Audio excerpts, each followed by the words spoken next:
Salut à toi, c'est Hermès, ton moniteur auto-école, enseignant de la conduite et de la sécurité routière. Aujourd'hui, je te propose un examen complet du code de la route, commenté et corrigé. Allez, on perd pas de temps, on commence tout de suite. Question numéro 1. Dans cette situation, je cède le passage au tramway. Oui, réponse A, non, réponse B. Je passe juste après son passage, peu importe la signalisation. Oui, réponse C, non, réponse D.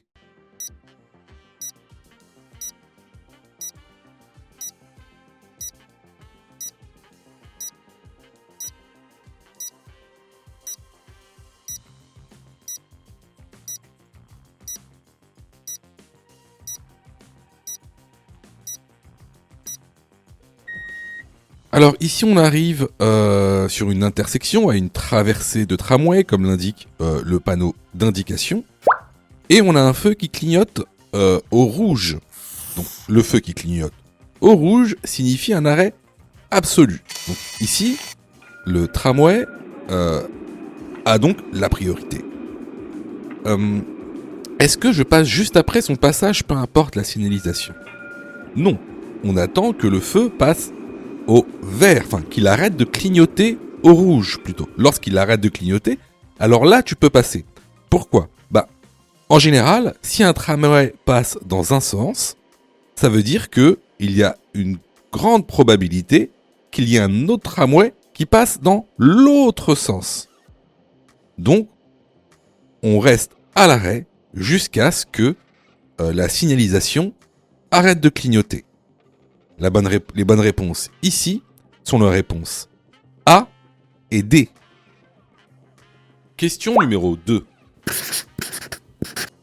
Ce dispositif empêche un enfant d'ouvrir la portière depuis l'intérieur du véhicule. Oui, réponse A, non, réponse B.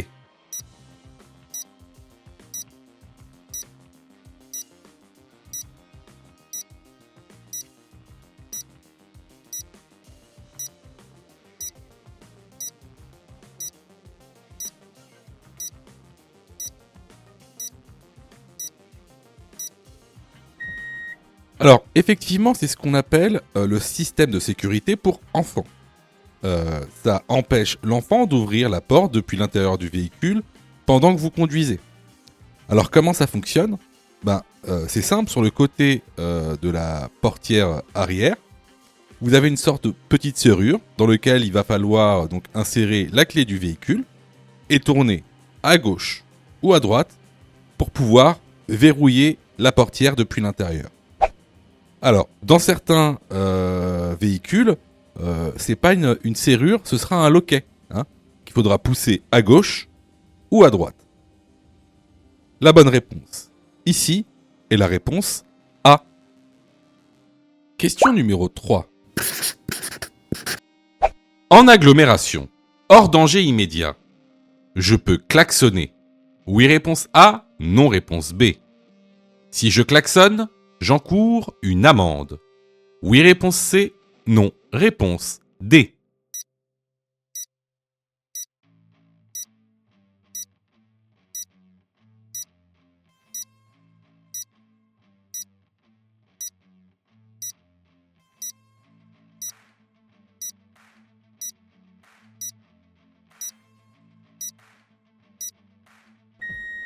Alors ici, il y aura deux cas qui vont se différencier.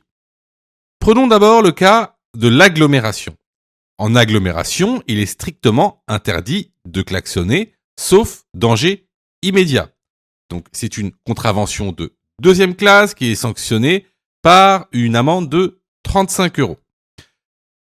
Hors agglomération, il est autorisé de klaxonner à condition également, à condition que cela soit nécessaire. Par exemple, lors d'un virage avec très peu de visibilité pour avertir de votre présence. Donc, ici, en agglomération, hors danger immédiat, est-ce que je peux klaxonner? Non. Si je klaxonne, j'encours une amende? Oui.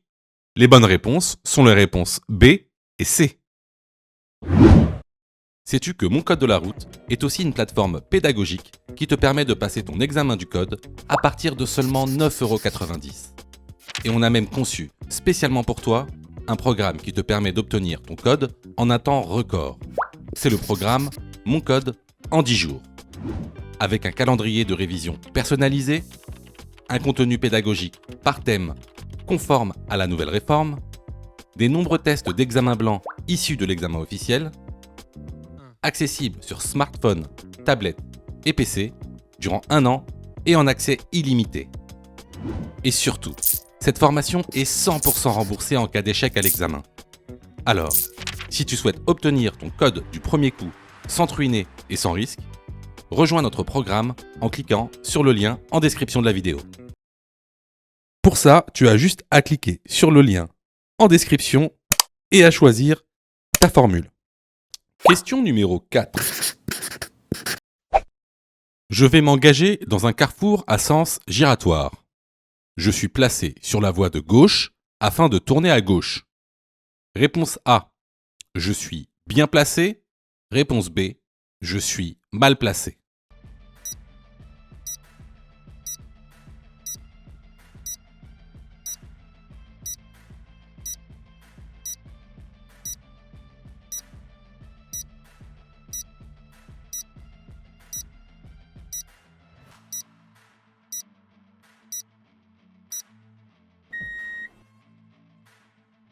Alors, effectivement, là, on rentre dans un carrefour à sens giratoire.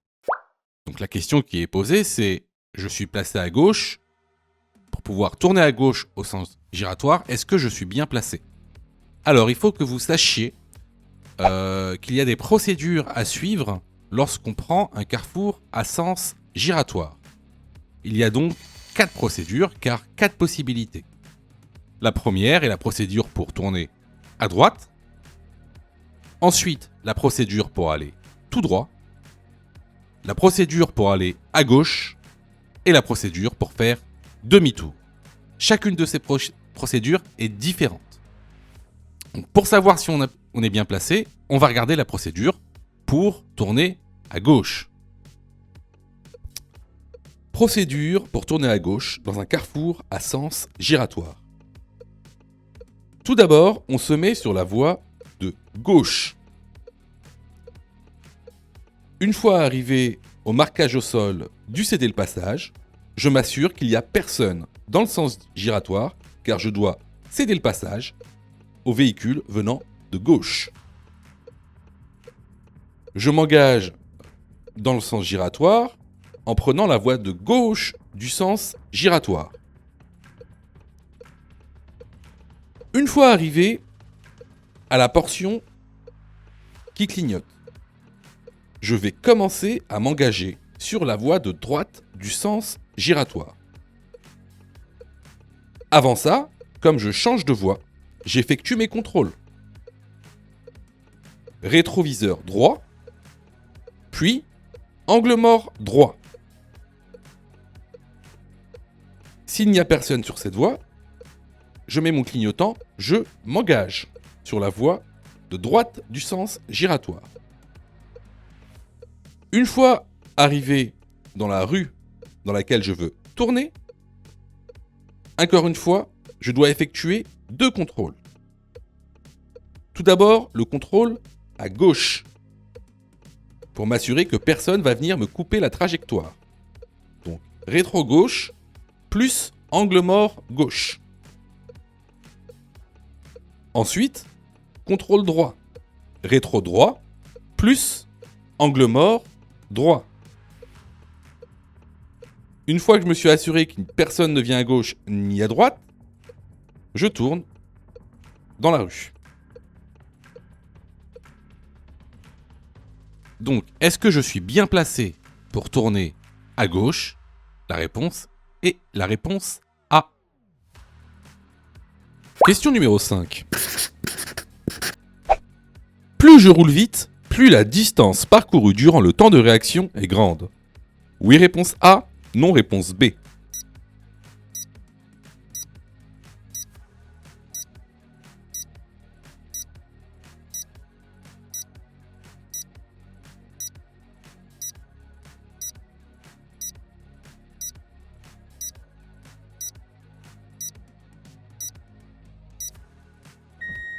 Alors ça, ce sont vraiment des questions récurrentes pour le nouveau code de la route, nouvelle réforme.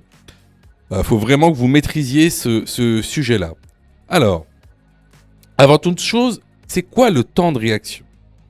Le temps de réaction, c'est un temps qui est égal à 1 seconde. Tout le monde a ce temps de réaction-là, dans des conditions normales, bien sûr. Faut pas avoir bu, ni fumé, ni avoir pris de la drogue. Donc, le temps de réaction est d'environ 1 seconde pour un être humain. Pendant ce temps, qu'est-ce que vous faites ? Tout d'abord, vous allez percevoir un danger. Ensuite, vous allez analyser le danger. Ensuite, vous allez prendre une décision. Et enfin, vous allez agir suite à la prise de décision.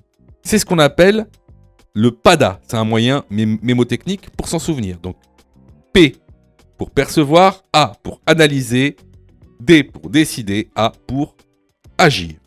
Alors, pendant ce temps de réaction qui dure 1 seconde, lui, votre véhicule, il continue d'avancer. Donc, effectivement, plus votre vitesse sera élevée, plus le temps parcouru pendant ce temps de réaction va être grande. Regardez ce document, par exemple, à 50 km/h, la distance parcourue pendant 1 seconde est de 15 mètres. À 80 km/h, la distance parcourue est de 24 mètres. Et à 130, elle est de 40 mètres. Donc ici, pour répondre à la question, plus je roule vite, plus la distance parcourue durant le temps de réaction est grande. La bonne réponse ici est la réponse A. Si tu aimes le contenu, alors prends quelques secondes pour liker la vidéo. C'est très important. Cela nous permet d'être mieux référencés et donc de te présenter encore plus de vidéos pour que tu puisses obtenir ton code le plus rapidement possible. Question numéro 6. Il est conseillé de rouler avec des chaînes par temps de neige. Oui, réponse A. Non, réponse B.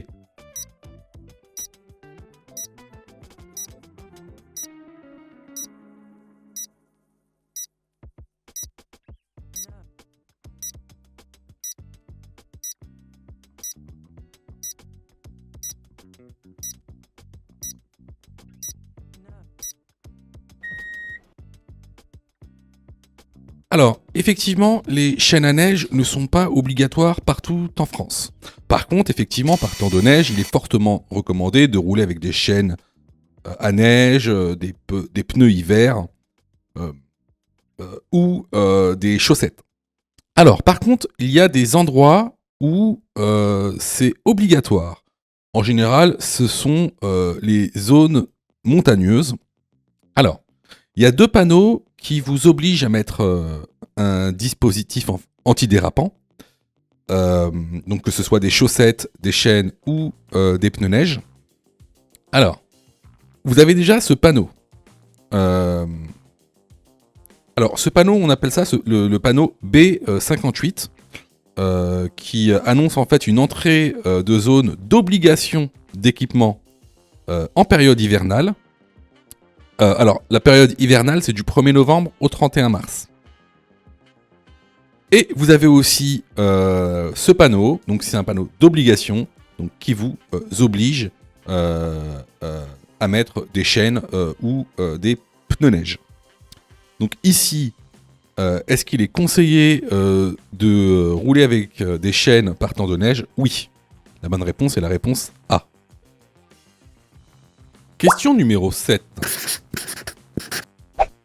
Le panneau de forme triangulaire indique un danger permanent. Oui, réponse A. Non, réponse B.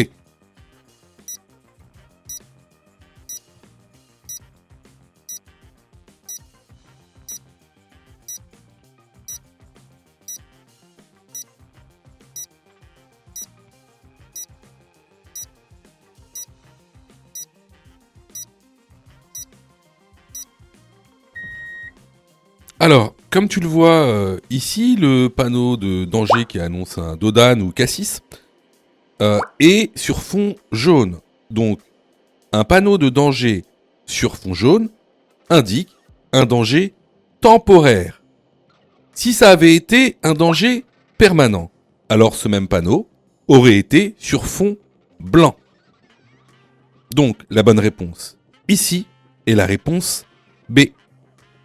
Question numéro 8. Je possède un véhicule électrique. Avant un long trajet, je vérifie que le batterie est bien chargé en totalité. Oui, réponse A. Non, réponse B.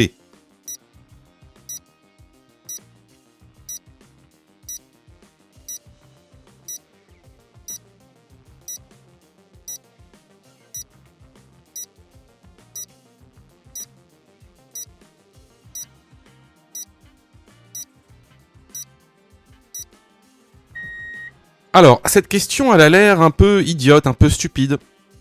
Pas du tout. Alors, déjà, premièrement, c'est une question qui est souvent posée à l'examen du code de la route. Il y a de grandes chances que cette question vous sera posée à l'examen. En plus de ça, pourquoi cette question ? Parce que, vous savez, imaginez que vous partez pour un long voyage avec votre famille, votre femme, vos enfants.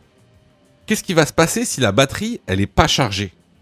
Tout de suite, vous allez devenir anxieux. Vous allez vous dire, il faut vite que je recharge la batterie, il faut que je trouve un point de recharge, ma femme est énervée, les enfants font du bruit. Tout ça, ça va créer un environnement anxiogène, d'accord ? Et qu'est-ce que ça va provoquer ? Ça va provoquer que vous ne serez pas concentré sur l'activité de conduite. N'oubliez pas que quand vous prenez la voiture, vous devez être concentré sur votre conduite. Il ne faut pas que vous pensiez à autre chose ou que vous soyez dans un état anxiogène. Donc, avant de partir pour un long trajet, on prépare son trajet, on charge sa batterie complètement et également, qu'est-ce qu'on fait ? On prévoit les points pour, les stations électriques qui seront sur le trajet. Donc, ici, avant un long trajet, je vérifie que la batterie est bien chargée. La bonne réponse est la réponse A. Question numéro 9. Il pleut fortement. Je peux utiliser mes feux de brouillard. Avant, oui réponse A, non réponse B. Arrière, oui réponse C, non réponse D.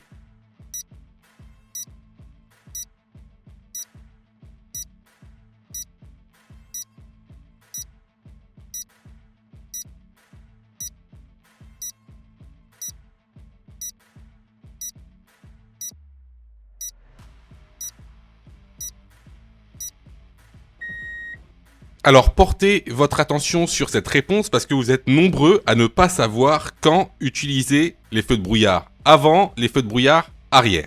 Alors pour ça, il y a un moyen mnémotechnique. À l'époque, on l'utilisait très souvent dans les auto-écoles quand ils inculquaient des cours de code de la route. Bon, maintenant, c'est plus le cas. Mais c'est un moyen mnémotechnique très connu des moniteurs. Ce que vous allez faire, c'est que vous allez considérer, d'accord, que, vous voyez, que le gâteau BN, vous savez, les gâteaux BN, c'est comme une voiture. D'accord ? Vous considérez que c'est une voiture. Donc, à l'avant, il y a les parents. Et les parents, qu'est-ce qu'ils font ? Ils vont à la banque. Ils vont à la banque BNP, à la BNP. Donc, on peut utiliser ces feux de brouillard avant, lorsqu'il y a du brouillard, de la neige ou de la pluie. Par contre, à l'arrière, il y a qui ? À l'arrière, il y a les enfants. Et qu'est-ce qu'ils font, les enfants ? Ils mangent des BN. Donc, les feux de brouillard arrière, on peut les utiliser en cas de brouillard et de neige. Pour récapituler, à l'avant, il y a les parents, ils vont à la BNP, brouillard, neige, pluie. Et à l'arrière, il y a les enfants, ils mangent des BN, brouillard et neige. Donc, ici, vu qu'il pleut fortement, je peux utiliser mes feux de brouillard avant, oui, parce que BNP, pluie. Et est-ce que je peux utiliser mes feux de brouillard arrière ? Non, parce que les feux de brouillard arrière, c'est seulement pour le brouillard et la neige. Donc ici, les bonnes réponses vont être les réponses A et D. Question numéro 10. Je roule hors agglomération. Pour dépasser ce cycliste, je dois laisser un intervalle de sécurité de réponse A, 1 mètre, réponse B, 1,50 m. Je peux dépasser ce cycliste. Oui, réponse C. Non, réponse D.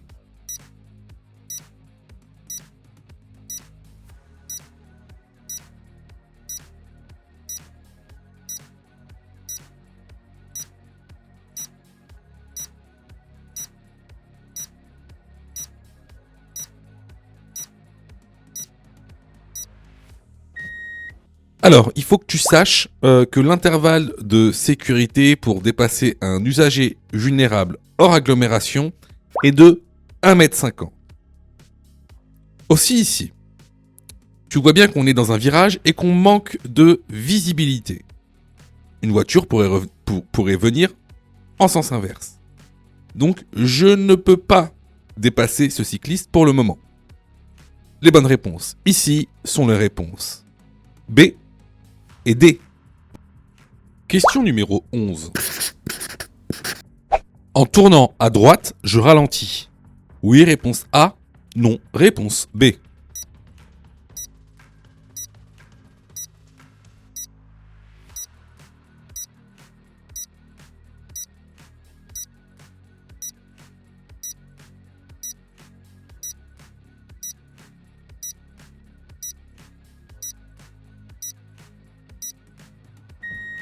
Alors, comme vous le voyez, on a des piétons sur notre voie.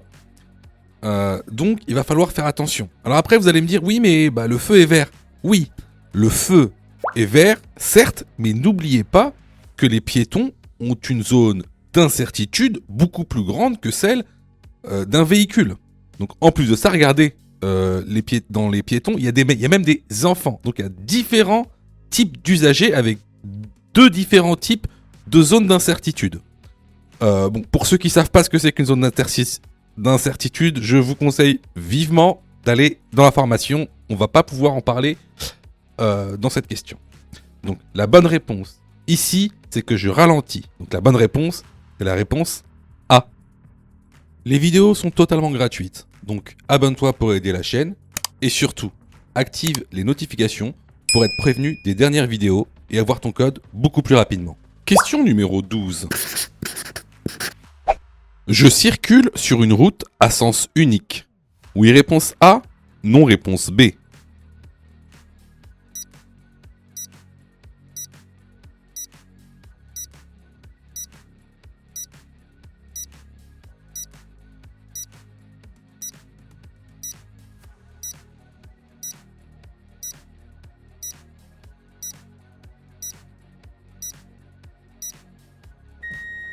Alors, ça, c'est vraiment une question récurrente et qu'on a souvent vu donc, dans les vidéos YouTube et dans la formation.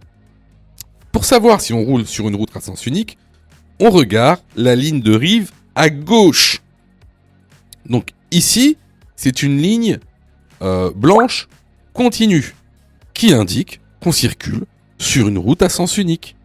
La bonne réponse ici est la réponse A. Question numéro 13. Ce panneau indique A. Une interdiction de stationner du 1er au 15 du mois du côté impair. B. Une autorisation de stationner du 16 au 31 du côté pair. C. Une interdiction de stationner du 1er au 15 du côté pair.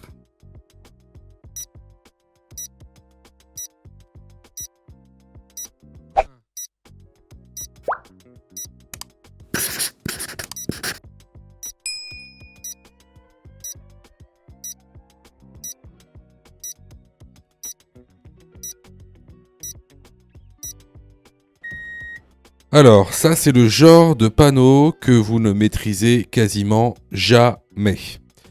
On va faire un petit schéma, parce que ça mérite un schéma. Alors, que signifie ce panneau? Ce panneau signifie que tu es autorisé à stationner du côté impair du 1er au 15 du mois. Il signifie également que tu es autorisé à stationner du côté pair du 16 au 31 du mois. Donc les bonnes réponses ici seront les réponses B et C. Question numéro 14. La conductrice est bien installée. Oui, réponse A. Non, réponse B.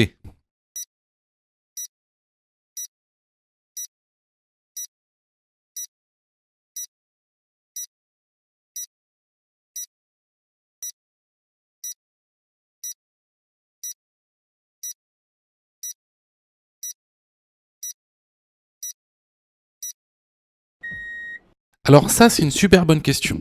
Comment savoir qu'on est bien installé dans le véhicule? Alors, regardez cette petite image qui est super intéressante parce qu'elle explique bien comment il faut s'installer dans un véhicule. Alors, tout à gauche, vous voyez bien là que le conducteur est trop loin. Il a les bras tendus, les jambes tendues. Là, il est très mal installé. Pareil pour la petite image du milieu. Il est trop proche de son volant, il a le dos courbé, il est mal installé. Alors que tout à droite, il a le dos droit, les bras légèrement fléchis, les jambes légèrement fléchies. Donc ça, c'est une bonne installation. Alors, si on retourne à notre conductrice, on voit bien que son buste est beaucoup trop proche, que ses avant-bras touchent le volant et que surtout, ses genoux touchent le tableau de bord. Donc ici, effectivement, la conductrice n'est pas bien installée. La bonne réponse est la réponse B. Question numéro 15. Je prends en compte les indices. A, réponse A. B, réponse B. C, réponse C. D, réponse D.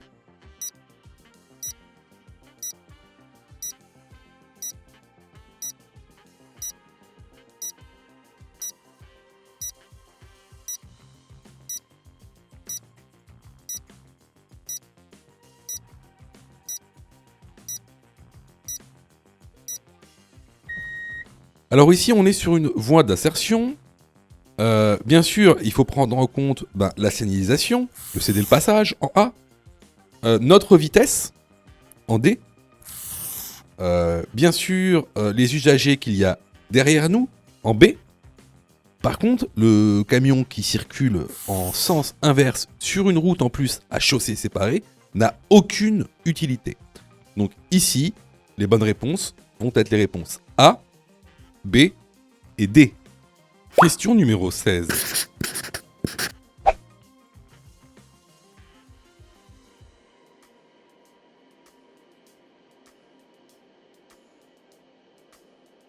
Le conducteur a-t-il le droit d'utiliser le GPS en roulant? Oui, réponse A. Non, réponse B. Seulement s'il est perdu, réponse C.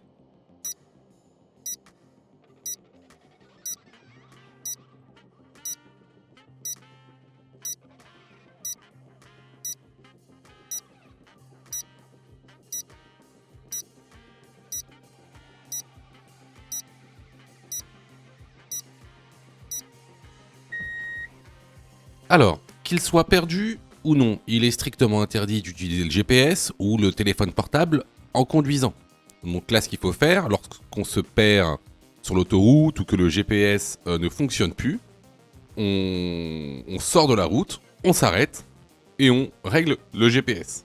Le mieux étant de régler le GPS avant de prendre la voiture.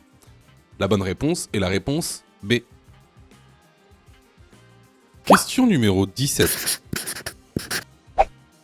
Si je tourne à droite à la prochaine intersection, la vitesse maximale autorisée ne sera plus de 30 km/h. Oui, réponse A.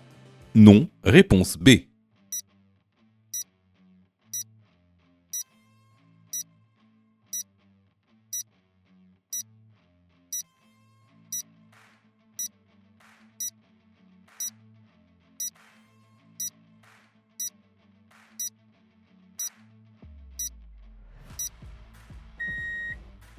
Alors ici, comme tu le vois, on a un panneau de zone.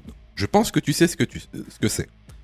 À l'intérieur de ce panneau de zone, on a un panneau d'interdiction qui indique que la vitesse maximale autorisée est de 30 km/h. Mais pour répondre à la question, il faut connaître la différence entre un panneau de zone et ici par exemple le simple panneau d'interdiction 30. Est-ce que tu sais quelle est la différence?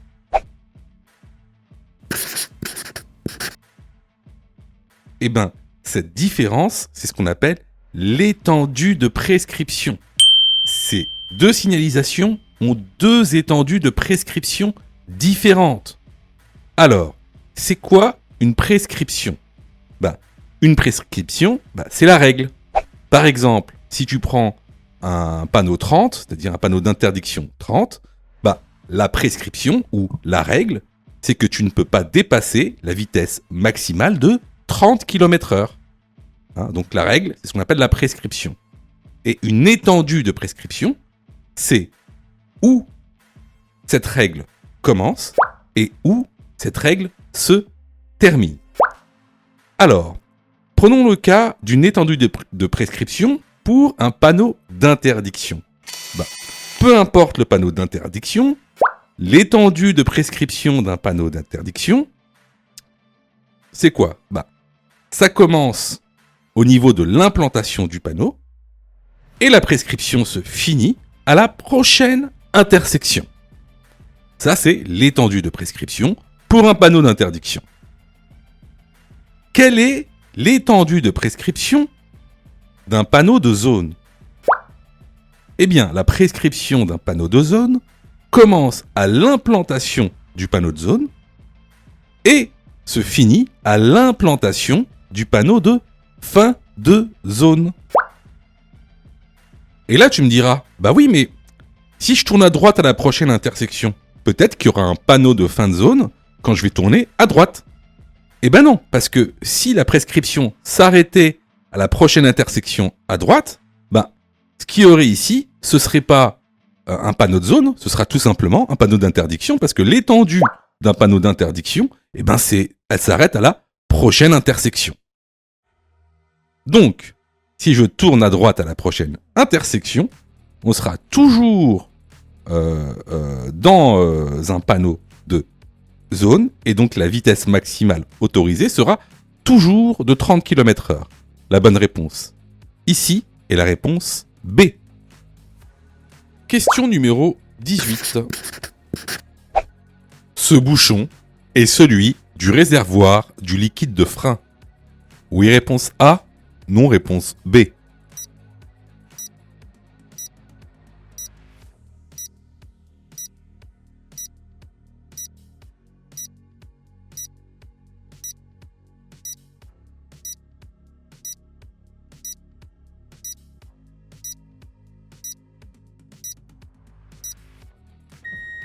Alors, effectivement, un bouchon noir avec des écritures jaunes, c'est généralement le bouchon du liquide de frein.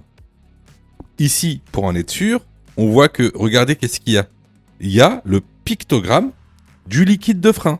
Donc, ici, ce bouchon est bien celui du réservoir de liquide de frein. La bonne réponse est la réponse A. Question numéro 19. La consommation d'alcool entraîne. Réponse A, une augmentation du champ visuel. Réponse B, une diminution de l'acuité visuelle. Réponse C, une vision floue.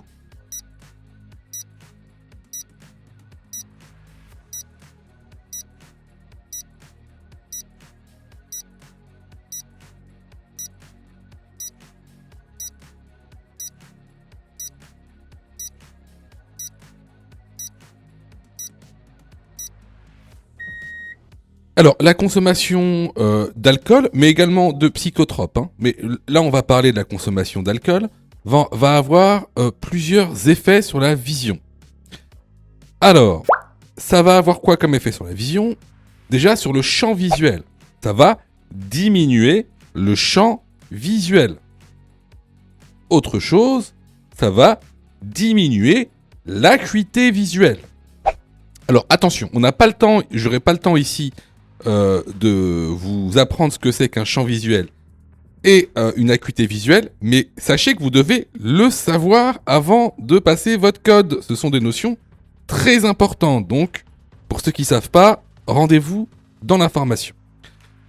Et également, qu'est-ce que ça va entraîner la consommation d'alcool ? Ça va entraîner ce qu'on appelle une diplopie, c'est-à-dire que vous allez voir flou. Donc, ici, les bonnes réponses vont être les réponses B et C. Question numéro 20. Le motard est en train d'effectuer un virage à gauche. Son corps se déplace donc vers réponse A, à gauche, réponse B, à droite.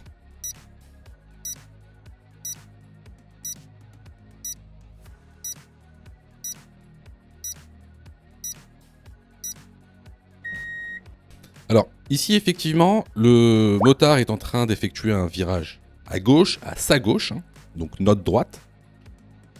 Donc, son corps, lorsqu'il va s'incliner, son corps va automatiquement se déplacer ou se pencher vers la gauche. Donc ici, la bonne réponse est la réponse A. Question numéro 21. Le véhicule jaune est en infraction.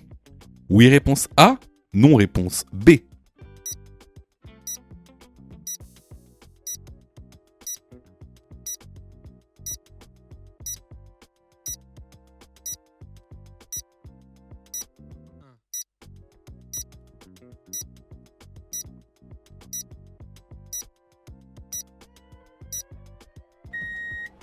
Alors, avant de répondre à la question, tu dois savoir qu'il existe différents types de stationnement ou d'arrêt infractionnels. Tout d'abord, tu as l'arrêt ou le stationnement abusif. Ensuite, gênant. Puis, très gênant. Et enfin, le stationnement ou l'arrêt dangereux. Ici, on a affaire à un arrêt très gênant. Pourquoi ? Parce qu'on est arrêté sur un passage piéton. Cette infraction est une contravention qui est punie d'une amende de 135 €. Alors attention, je vois beaucoup de personnes qui confondent infraction, contravention, délit et crime. Ce sont des choses bien distinctes. Je vous conseille vraiment d'aller dans la formation pour voir ces notions avec précision et acuité. Donc ici, la bonne réponse est la réponse A. Question numéro 22. Après ce panneau, la vitesse maximale autorisée est de réponse A, 50 km/h, réponse B, 80 km/h, réponse C, 110 km/h.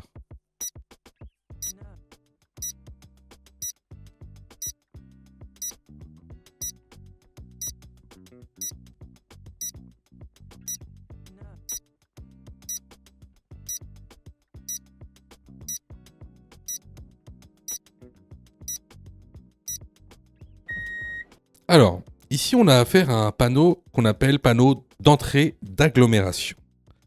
Ce panneau a deux significations. Après ce panneau, la vitesse maximale autorisée est de 50 km/h et il est interdit de klaxonner. La bonne réponse est la réponse A. Question numéro 23. L'appui-tête est bien réglé. Oui, réponse A. Non, réponse B.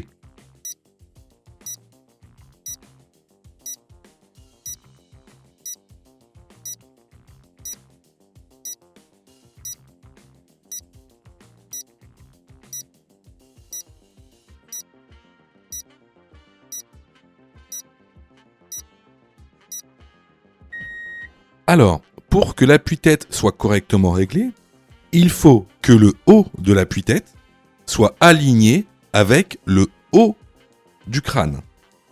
Donc ici, c'est bien le cas, donc l'appui-tête est bien réglé. La bonne réponse ici est la réponse A. Question numéro 24. Le constat amiable papier, réponse A, est obligatoire à bord du véhicule. Réponse B, doit être envoyé à l'assureur sous 5 jours.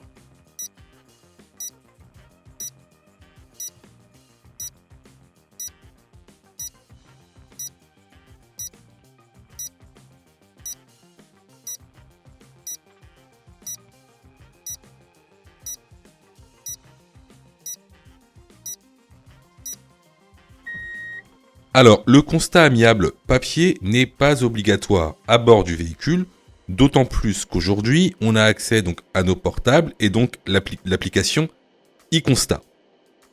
Par contre, le constat amiable, si vous le remplissez, vous devez l'envoyer à votre assureur dans un délai de 5 jours. Donc la bonne réponse ici est la réponse B. Question numéro 25. La quantité d'alcool dans un verre standard est de réponse A, 20 grammes. Réponse B, 10 grammes. Un taux d'alcoolémie de 0,5 g par litre de sang multiplie le risque d'accident par réponse C, 2, réponse D, 10.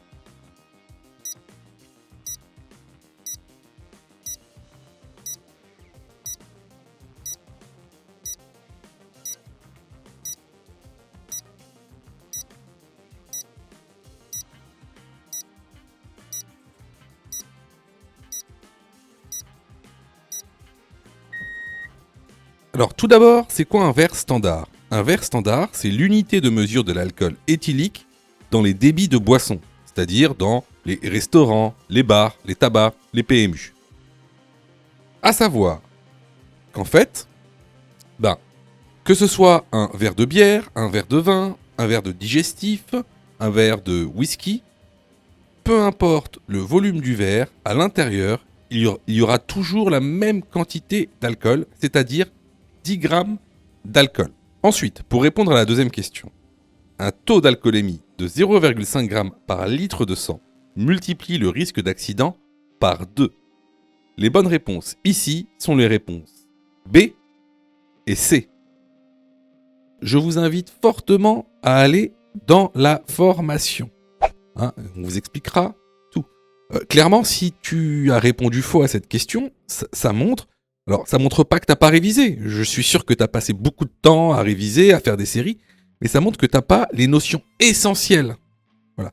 Que t'as été mal formé. Alors, je sais pas où tu as été formé, mais en tout cas, t'as été mal formé. Parce que c'est une question de base. C'est vraiment une notion de base. Et puis, c'est bête de pas vouloir te former parce que, par exemple, nous, on a mis en place une plateforme. En plus, si tu choisis de prendre la formule Mon code en 10 jours pour avoir ton code plus rapidement, t'es remboursé à 100% si tu échoues à ton examen. Juste en montrant ta preuve d'échec. Voilà. Donc, écoutez, moi je vous conseille vivement de vous former, sachant que vous savez, ça coûte pas cher. Et en plus, si vous n'êtes pas prêt à mettre 9 € ou 40 € pour vous former correctement au code de la route, sachez que juste après, c'est le permis de conduire, c'est la conduite. C'est-à-dire que le permis de conduire coûte en moyenne 2000 € à peu près. C'est 37 heures en moyenne d'heures de conduite pour obtenir son permis en France. À peu près 2000 €, quoi, un peu moins. C'est 1800 €. Donc, si t'as pas 40 € ou 10 € pour te former au code de la route, ça va être compliqué de passer ta conduite et donc ton permis de conduire. Parce que là, ce sera 2000 €. Donc voilà, écoutez, on passe à la prochaine question. Question numéro 26. Je circule par temps de neige. Je suis dans l'obligation d'équiper mon véhicule d'un dispositif antidérapant amovible ou de pneus hiver. Oui, réponse A, non. Réponse B.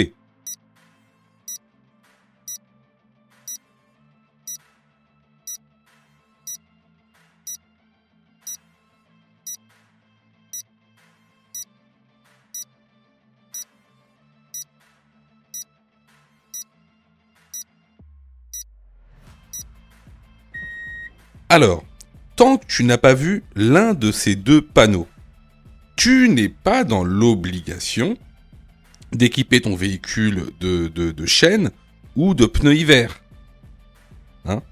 Qu'on s'entende bien. Et même si la route est enneigée. C'est mieux, d'avoir des chaînes ou des pneus hiver sur une route enneigée. Mais c'est vrai que t'es pas dans l'obligation d'en avoir tant que t'as pas vu l'un de ces deux panneaux. Donc ici, la bonne réponse est la réponse B. Question numéro 27. Ce panneau indique réponse A, un endroit fréquenté par des enfants. Réponse B, un passage piéton.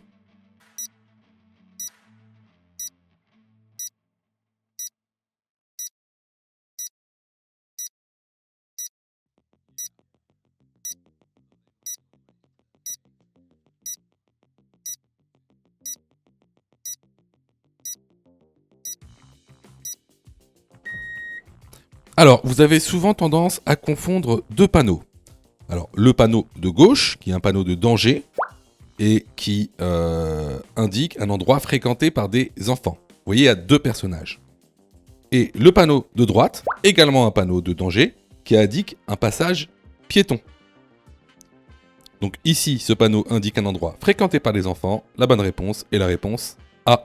Question numéro 28. Je suis en train de secourir cette victime qui est inconsciente. Je dois, réponse A, vérifier une hémorragie externe. Réponse B, appeler les secours. Réponse C, la mettre en position latérale de sécurité.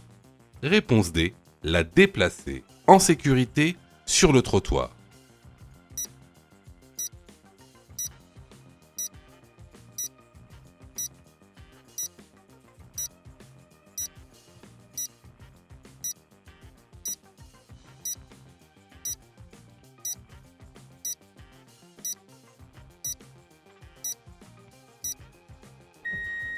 Alors, dans le cas où on est face à une victime d'un accident de la route qui est inconsciente, quelle est la procédure à mettre en place?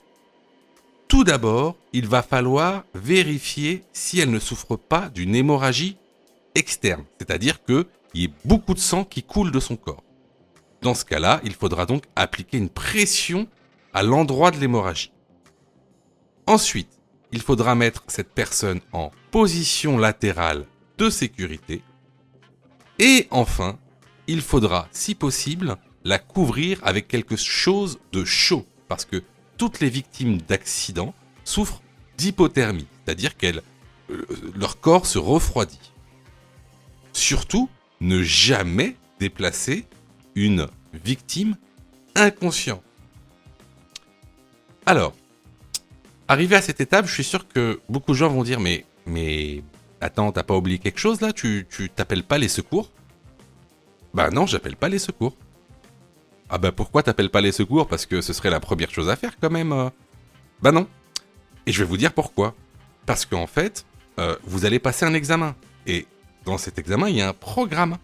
Et dans ce programme, il y a des étapes lorsqu'on est protagoniste ou témoin d'un accident de la route.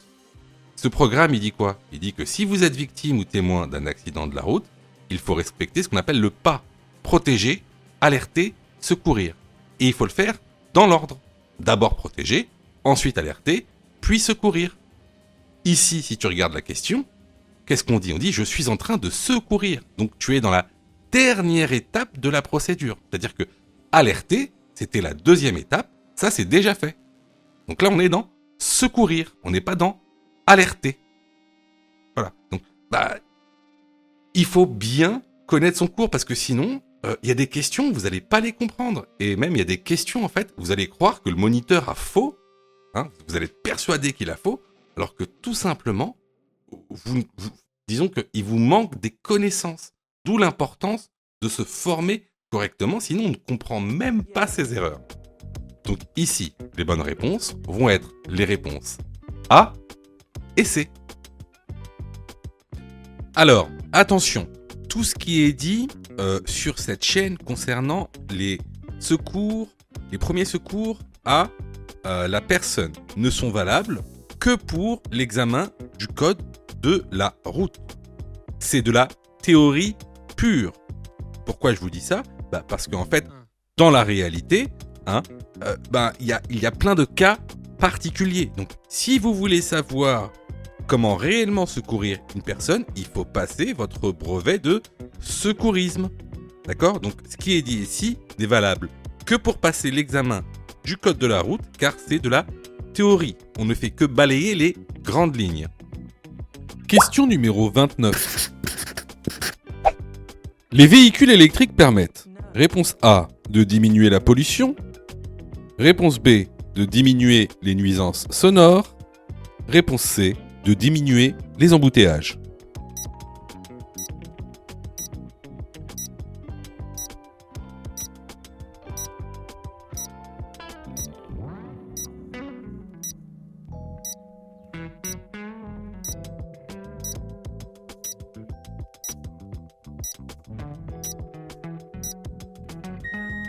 Alors bien sûr, un véhicule électrique va permettre de diminuer la pollution, et également les nuisances sonores car il n'y a pas de moteur thermique. Par contre, ça ne permettra pas de diminuer les embouteillages. Les bonnes réponses ici sont les réponses A et B. Question numéro 30. L'ESP permet de maintenir sa trajectoire lors des freinages d'urgence. Oui, réponse A. Non, réponse B.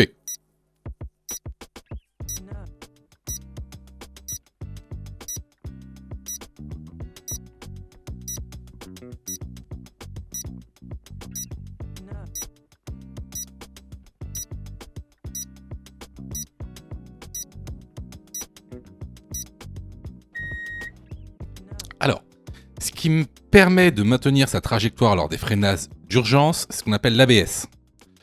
Ça n'a rien à voir avec l'ESP. Alors, c'est quoi l'ESP ? En général, vous voyez, c'est un petit pictogramme comme ça, avec une petite voiture qui dérape. Ça veut dire quoi, déjà ? Ça veut dire Electronic Stability Program. C'est un système électronique, donc automatique, pour stabiliser le véhicule. Donc, l'ESP, lui, permet de maintenir sa trajectoire lorsque on a une perte de contrôle de la trajectoire, notamment quand on patine, voilà, quand on fait du patinage. Donc ici, la bonne réponse est la réponse B.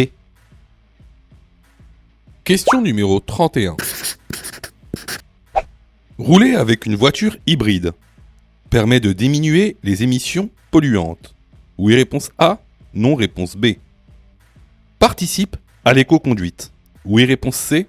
Non, réponse D.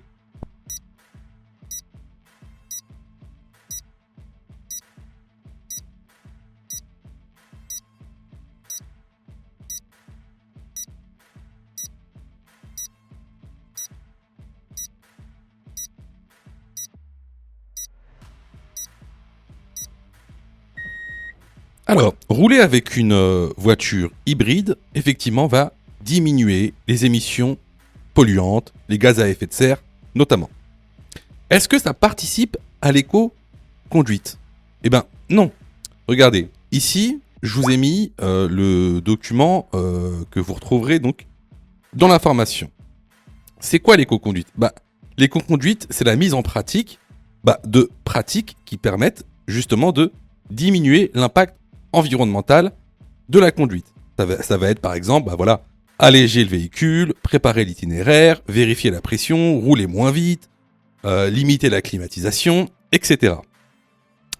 Donc ici, les bonnes réponses vont être les réponses A et D. Je vois que tu es super motivé pour avoir ton code. Alors, soutiens la chaîne en t'abonnant et surtout en activant les notifications afin d'être prévenu des dernières vidéos mises en ligne. Question numéro 32. Mon véhicule est immobilisé sur autoroute. Je place le triangle de présignalisation 30 mètres derrière le véhicule. Oui, réponse A. Non, réponse B.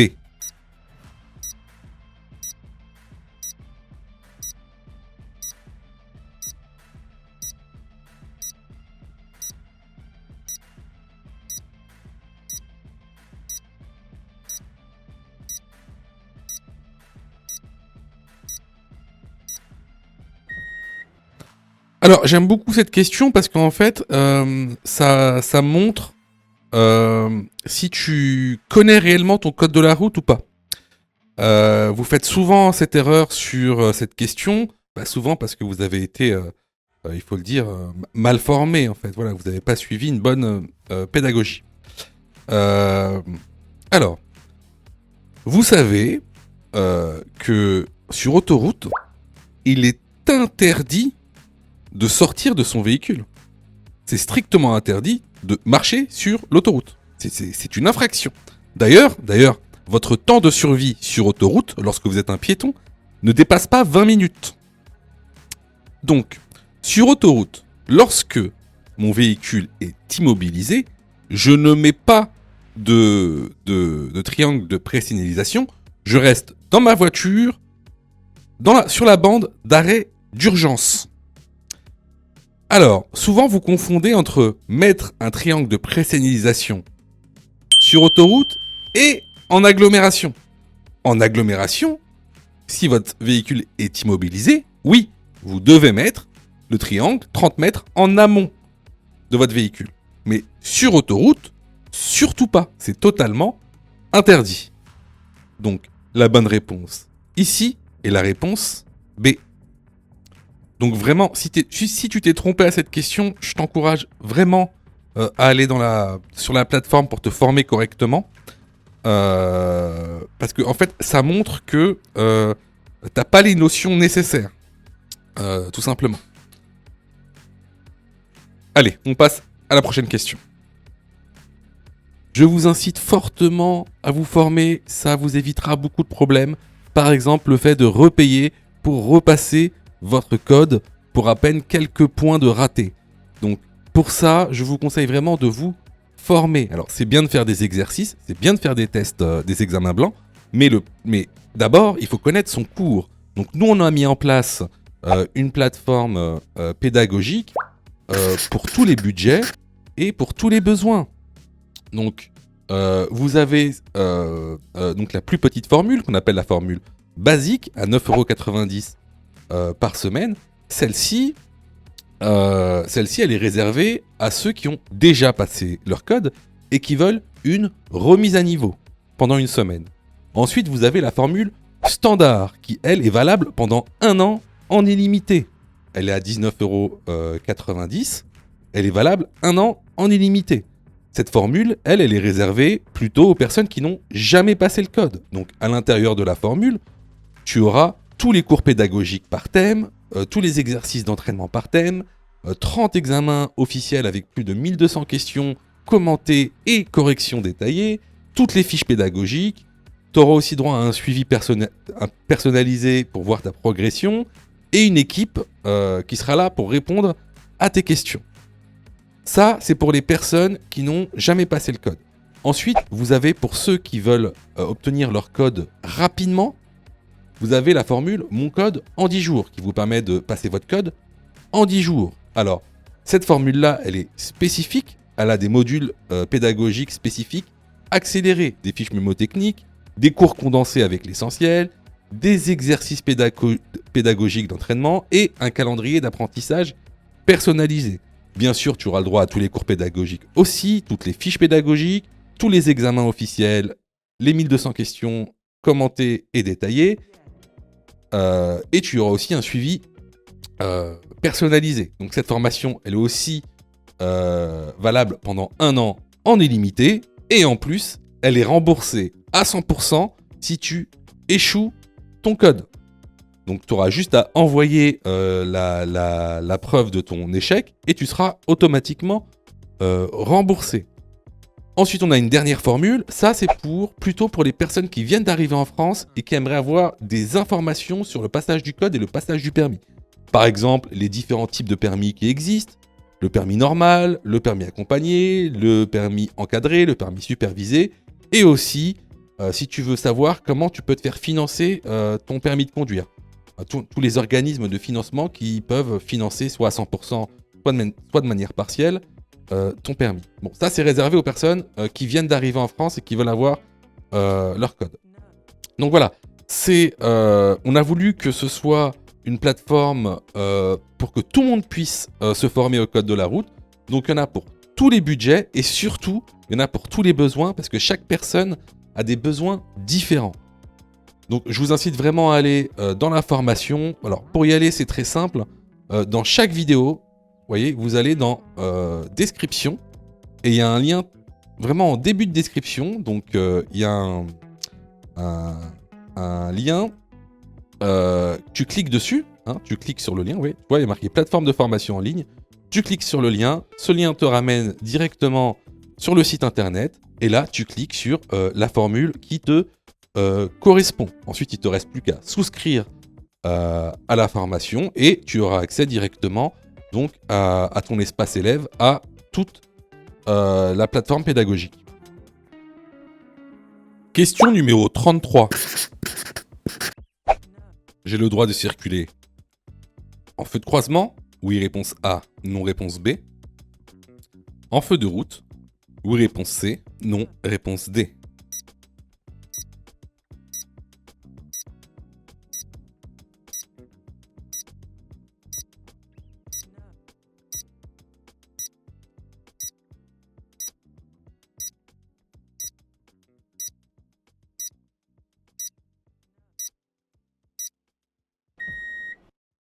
Alors, ici, on est de nuit, hors agglomération. Donc, je dois obligatoirement mettre mes feux de route.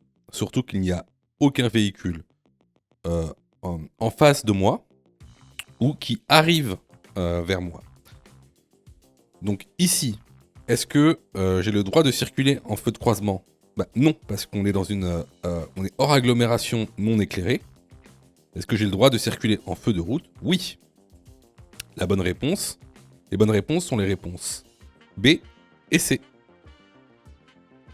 Question numéro 34. Je n'ai pas de pneus neige. En période hivernale, et après ce panneau, je dois A. Avoir des chaînes dans mon véhicule. B. Poser les chaînes sur les 4 pneus.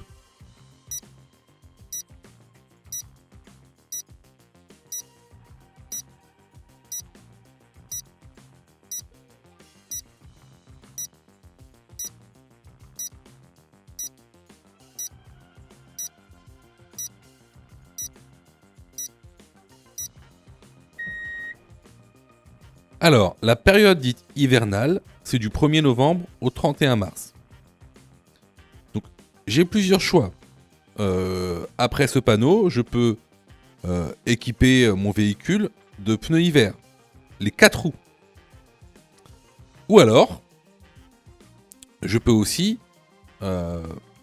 avoir des chaînes ou des chaussettes dans mon véhicule, pour seulement les roues motrices. Si vous avez 2 roues motrices, alors ce sera les 2 roues motrices. Si vous en avez 4, ce sera les 4 roues motrices.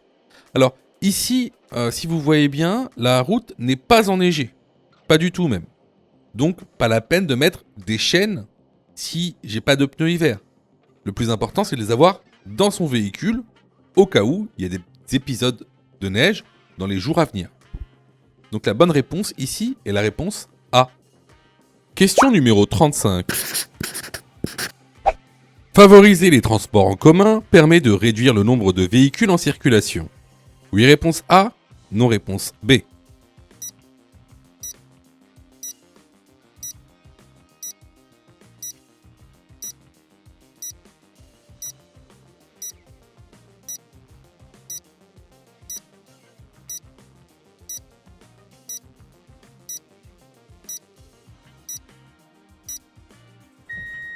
Effectivement, favoriser les transports en commun permet de réduire le nombre de véhicules en circulation.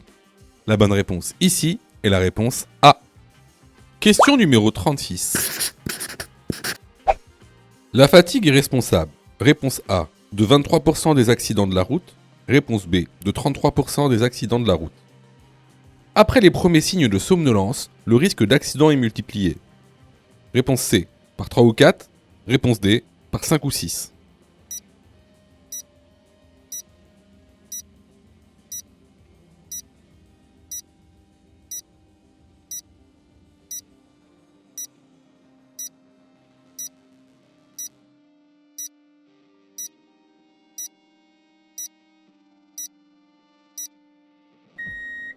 Alors, comme le montre le document de la formation que je vous mets ici, donc la fatigue est responsable de 33% des accidents de la route.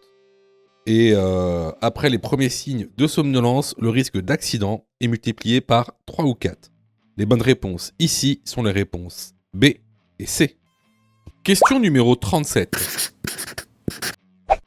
Le conducteur est soumis à une baisse de la vigilance plus importante. Réponse A, juste avant le lever du soleil. Réponse B, juste après le coucher du soleil.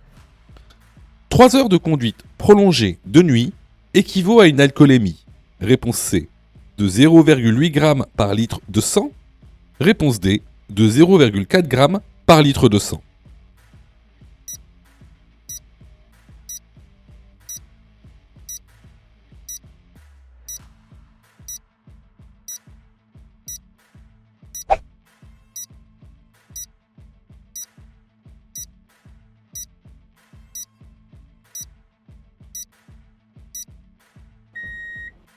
Alors, comme se montre le document, on a 2 baisses de vigilance très importantes chez l'être humain. Tout d'abord, juste avant le lever du soleil, entre 2h du matin et 5h du matin. Mais également en journée, entre 13h et 15h après le repas. À savoir qu'une conduite prolongée de nuit, notamment plus de 3 heures de conduite prolongée de nuit, équivaut à une alcoolémie de 0,8 g par litre de sang, ce qui équivaut à un taux délictuel. Donc ici, les bonnes réponses sont les réponses A et C. Question numéro 38. Le piéton a la priorité. Oui, réponse A. Non, réponse B. Si je refuse la priorité au piéton, je risque. Réponse C, une perte de 6 points. Réponse D, une perte de 3 points.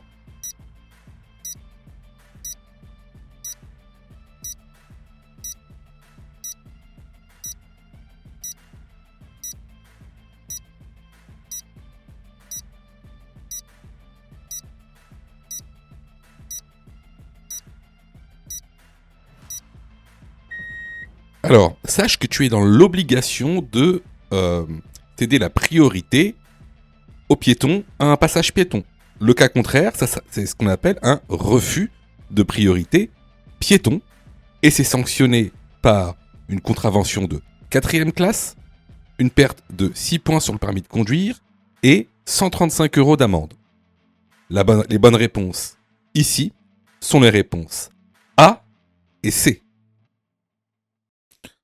Alors là, c'était vraiment une question de cours qu'on voit régulièrement dans l'information.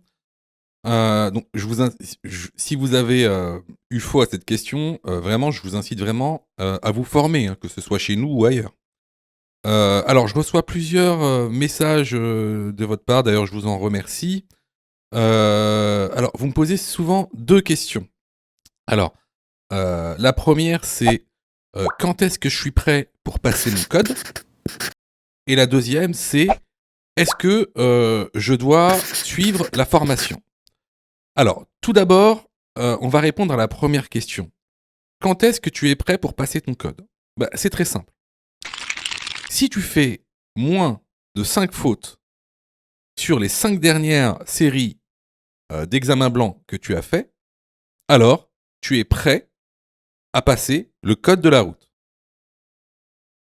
Donc attention, hein, ça veut dire qu'il faut que sur les 5 dernières séries que tu as faites, de manière consécutive, il n'y a pas une seule série où tu as fait plus de 5 fautes.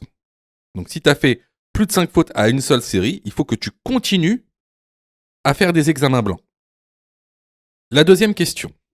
Est-ce que il serait mieux pour moi de prendre une formation ? Alors, là, c'est pareil. Si tu fais 8 fautes ou plus sur les 5 dernières séries d'examens blancs que tu as faites, alors il est vivement conseillé de te former. Ça veut tout simplement dire que il te manque certaines notions essentielles.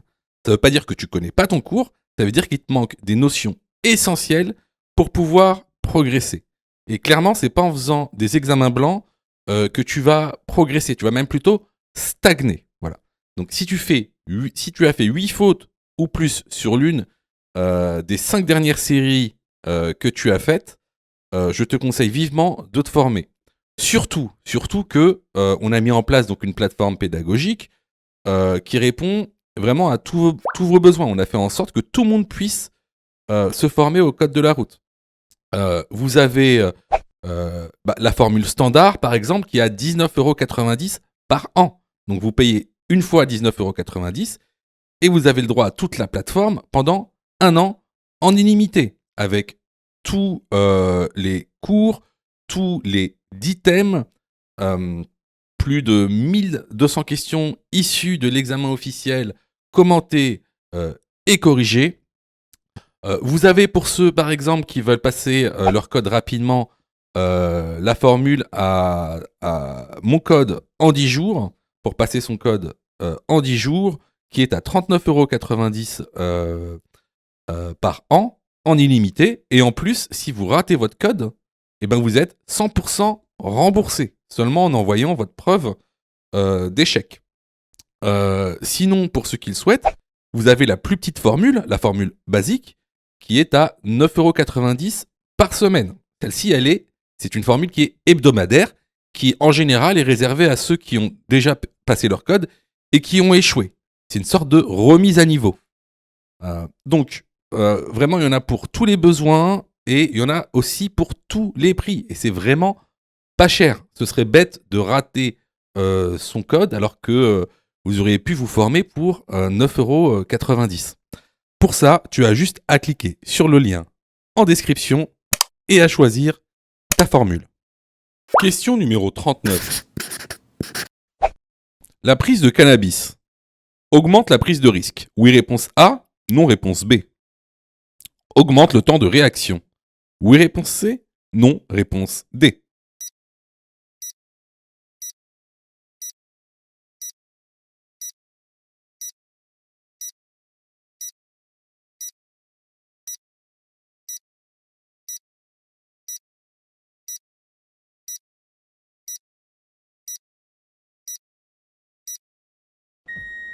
Alors effectivement, la prise de drogue en général, c'est-à-dire de stupéfiants, c'est-à-dire de substances classées comme illicites, donc vont augmenter la prise de risque et vont augmenter le temps de réaction. Donc ici, les bonnes réponses vont être les réponses A et C. Question numéro 40. Dans cette situation, réponse A, j'accélère. Réponse B, je ralentis. Réponse C, je maintiens l'allure. Réponse D, je place le pied devant le frein.